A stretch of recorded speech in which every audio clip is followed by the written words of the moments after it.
This is a podcast brought to you by Alumni Ventures. Welcome to the Tech Optimist. This is a show where we tell you the stories and people creating tomorrow.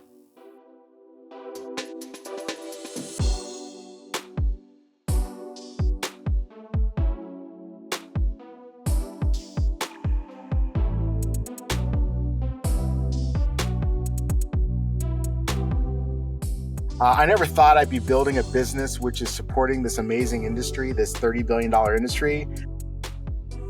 That is David T. Scott, CEO at Evil Genius Games. How is Evil Genius Games aligning with current trends in the gaming and entertainment industries? And that is Jason Bird. He is our guide for today, an associate at Alumni Ventures. It's this game and the storytelling platform that has just taken the world by storm right now. Over 70,000 people played D&D remotely in 2018. And that's me. My name is Samantha Herrick, and I'm the editor for this show. You'll hear my voice here in a few minutes. Okay, a bit more about the startup today, Evil Genius Games. So it was founded in December of 2021, and they focus on developing tabletop role-playing games, so TTRPGs, including Everyday Heroes, which we're going to hear about, a reboot of the D20 modern system based on D&D 5e rules, and they have licensed adventure settings for movie franchise like Pacific Rim, Kong, Skull Island, Highlander, all kinds of stuff like that. So they raised nearly $400,000 through Kickstarter in May of 2022, and they secured $1 million from venture capitalists and tech companies in 2023. So as of June of this year, the company appears to be re-engaging with cryptocurrency and NFT projects. They presented at a cryptocurrency convention discussing plans for NFTs related to their licensed products. But for now, we'll let Dave and Jason take it away. First, we're going to hop into a quick ad, and then we'll be right into the interview. So hang tight. Looking to invest in the next big thing? Alumni Ventures Seed Fund offers you access to dozens of high-potential startups at their earliest stages. These ventures are pioneering innovations across industries like biotech, AI, and energy. With strong lead investors and a focus on creating value, our seed fund gives you a front-row seat to the future of innovation. Don't miss out on the opportunity to be part of the next wave of breakthrough startups. Visit av.vc/seed to learn more. As a reminder, the Tech Optimist podcast is for the informational purposes only. It is not personalized advice, and it is not an offer to buy or sell securities. For additional important details, please see the text description accompanying this episode. Hello, everyone, and welcome to the Tech Optimist podcast. I'm Jason Bird, associate on the Seed Fund here at Alumni Ventures, and I'm here with Dave Scott, the CEO of Evil Genius Games. So let's jump right in. Dave, can you tell us a bit about yourself and talk a bit about what you're building over at Evil Genius Games? Yeah, absolutely. So my name is Dave Scott. I'm a serial entrepreneur. This is my fourth startup, and I'm always in learning mode for sure. I never thought I'd do this fourth startup, but I'll tell you a little bit of story about myself. I'm a lifelong Dungeons and Dragons fan. When I was 11 years old, I went away to sleepaway camp. And they were playing this game called Dungeons and Dragons, fell in love with it. And since then, I've been playing it every single week with my friends from high school, my friends from college. I never thought I'd be building a business which is supporting this amazing industry, this $30 billion industry. But I found myself in having an opportunity to meet one of my idols, a guy named Jeff Grubb, who is, from my perspective, one of the fathers of modern day Dungeons and Dragons, really responsible for a lot of some of the amazing stuff that was going on there. I never thought that I'd be running a game company, a game tech, game infrastructure company, because most of my career has been spent in B2B. What we found out was during COVID, you couldn't get together and play these games in person, so you needed technology to do it. And the technology that I saw wasn't great. It wasn't really servicing the purpose of being able to get me and my friends around the table to play these kinds of games. So we created Everyday Heroes in Evil Genius Games. And what Evil Genius Games is it's a gaming platform which allows you to play modern day TTRPGs which are tabletop role-playing games, using some of the most cutting-edge technology to be able to facilitate that session, that event, that adventure gaming session that allows you to have that experience with your friends online. Awesome.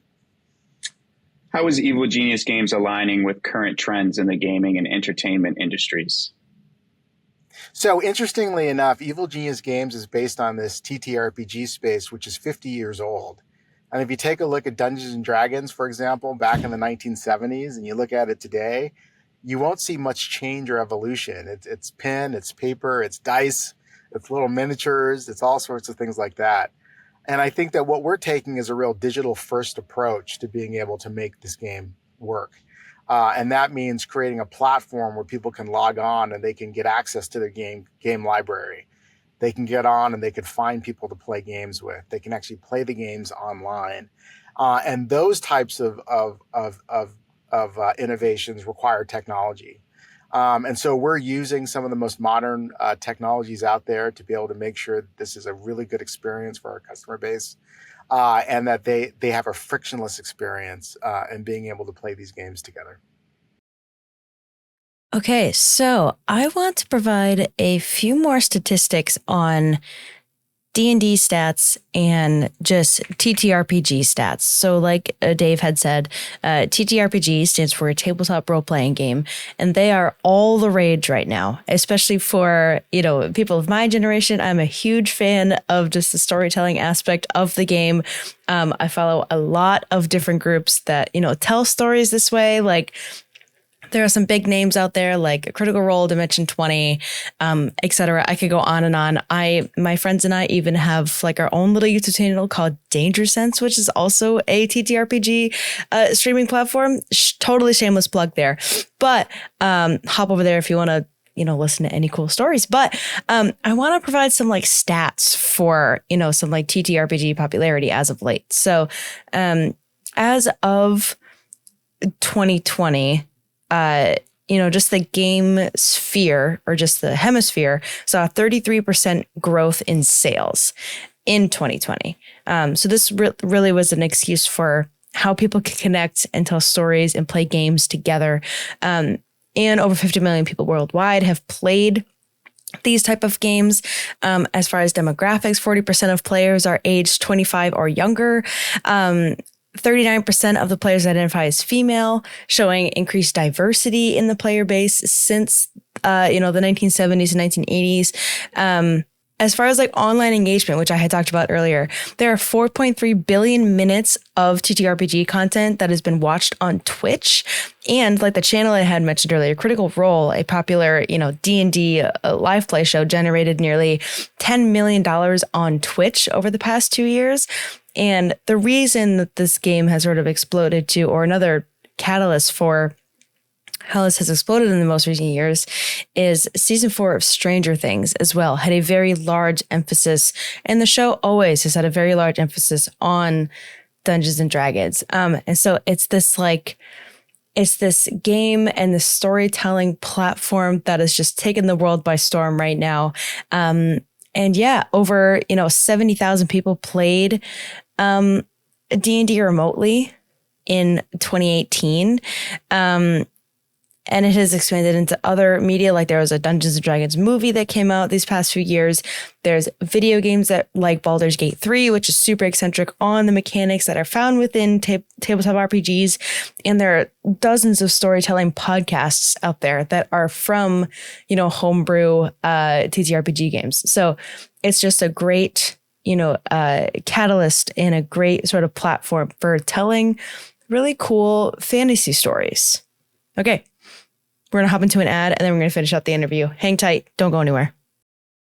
Do you have a venture capital portfolio of cutting-edge startups? Without one, you could be missing out on enormous value creation and a more diversified personal portfolio. Alumni Ventures, ranked a top 20 VC firm by CB Insights, is the leading VC firm for individual investors. Believe in investing in innovation? Visit av.vc/foundation to get started. Thank you. What makes Evil Genius Games distinct in the crowded RPG market? Oh, man. Yes, it is a bit crowded. I mean, what's beautiful about our industry is that if you have an idea, you can create a game. But really, the industry is dominated by fantasy, and particularly European fantasy. And European fantasy doesn't appeal to everyone, particularly people who are not of European descent, people like myself. And so what we've done is we've created one of the very few modern day role-playing games. And what that means is that you could play, instead of playing an elf wizard, you could play John Wick, or you could play Vin Diesel in Fast and Furious, Toretto. And it gives you the ability to sort of create a more inclusive experience, first and foremost, but then also to be able to relive some of your favorite action films. And so that's the place where we play a role. And then we also open it up, right? And so we work with Hollywood studios so that Hollywood studios can continue the adventure after people leave the movie theater. And we've got partnerships for movies like Rambo and Pacific Rim and Kong Skull Island. And then what we're also doing is we're really sort of embracing the community and giving the community the opportunity to be able to actually tell their own stories and to be able to publish those stories as well, and creating a marketplace of user-generated content to allow that to happen.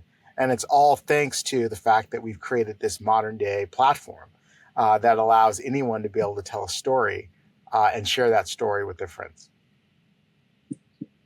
What are the primary needs or asks for Evil Genius Games at this stage of its growth? So Evil Genius Games is, really blessed to have an amazing staff. Gives us the ability to be able to create games that people love. We have over 1,000 5-star reviews on review sites like Amazon.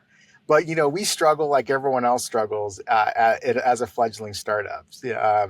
First and foremost, we're always fundraising, right, Jason? We'd love to sort of fill our cap table with people who believe in what we're doing and want to see us sort of solve this problem in a very meaningful and thoughtful way. And then also, we have amazing relationships with the movie studios, but we could always use more as we start to build out sort of our library of really amazing IP, entertainment-based IP. And so we always love introductions to people within the Hollywood space so that we can help continue to tell our story and evangelize. And then, of course, we can use some cheerleaders, people who can sort of convince existing TTRPG players to try our game. What we found out is that when they do try our game, they like it. And that's good news. So we just need to get as many people to try it as possible. As the CEO, what has been the hardest challenge to overcome in leading Evil Genius Games, and how have you addressed this challenge? Yeah, I mean, I think the hardest challenge is leadership, and I've been humbled by the leadership challenges associated with this company. You'd like to think that people are people. You'd like to think every industry is the same. But what I found is that this industry particularly is a bit peculiar. And I think part of it is that it's creative led. And what I mean by that is the people who've been successful in this industry are creatives. They started out as game designers. And oh, by the way, now they run a company. And so when you have a lot of creatives in the industry, the communication is different, the emotions are different, the professionalism is different because they're artists. And so that's really caused me to really change the way that I lead in this particular industry today. Well, that concludes this episode. Thank you, Dave, for joining today. I really enjoyed it. My pleasure. Thanks, Jason. Oh, it's a pleasure. Thanks again for tuning into the Tech Optimist. If you enjoyed this episode, we'd really appreciate it if you'd give us a rating on whichever podcast app you're using, and remember to subscribe to keep up with each episode. The Tech Optimist welcomes any questions, comments, or segment suggestions, so please email us at info@techoptimist.vc with any of those, and be sure to visit our website at av.vc. As always, keep building.